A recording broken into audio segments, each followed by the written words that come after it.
গতকাল সন্ধ্যায় আমরা গিয়েছিলাম কৃষি মেলা দেখতে। তো প্রথমেই আমরা টিকিট নিয়ে আমরা ভেতরে প্রবেশ করলাম।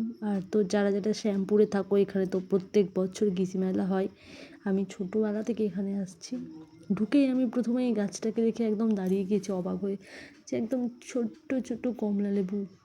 মনে হচ্ছিলো একটা পেরে নিছি খেলনাবাটি খেলাতে এই কমলা লেবুগুলো আমাদের মানে নিলে ভালো হতো, ছোটোবেলায় যদি এরকম পেতাম। তারপরে কুল গাছ ছিল। এই যে এই চন্দ্রমল্লিকা গাছটা এত ফুল ছিল, পাতা আমি দেখতে পাচ্ছিলাম না, ফুলে একদম ভর্তি।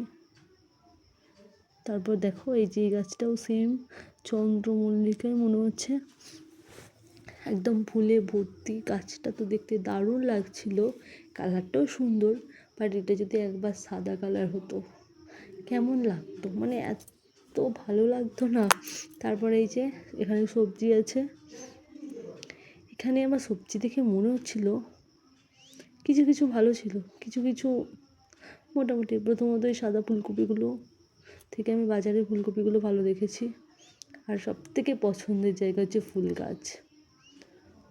যে সাদা চন্দ্রমল্লিকাগুলো একদম হাইলাইট হয়ে আছে। এখানে বিভিন্ন রকমের ফুল আছে। এই যে ক্যাকটাস গাছ, আমি জানি অনেকেই দেখেছো, আমিও তাই একদম দর্শন করে নিলাম। এই যে কমলা লেবুর গাছ, সাদা বেগুন, এমনি বেগুন, কিন্তু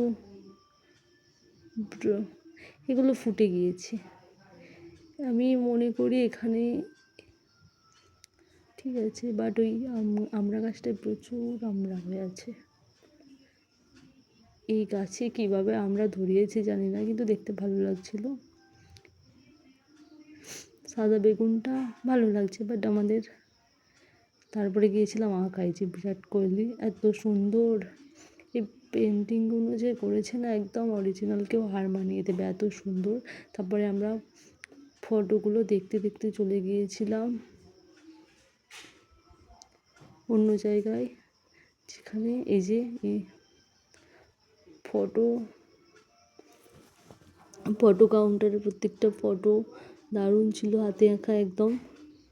তারপর আমরা বেরিয়ে গিয়েছিলাম, গিয়ে যে খাওয়া দাওয়া করলাম এগরোল, আর ছিল চিকেন পকোড়া। কারণ ঘুরলে তো হবে না, ঘোরার সাথে সাথে আমাদের একটু খেতেও হবে, তাই আমরা চটপট খেয়ে নিলাম একদম। তারপর আমার ভিডিওটা আমি শেষ করলাম।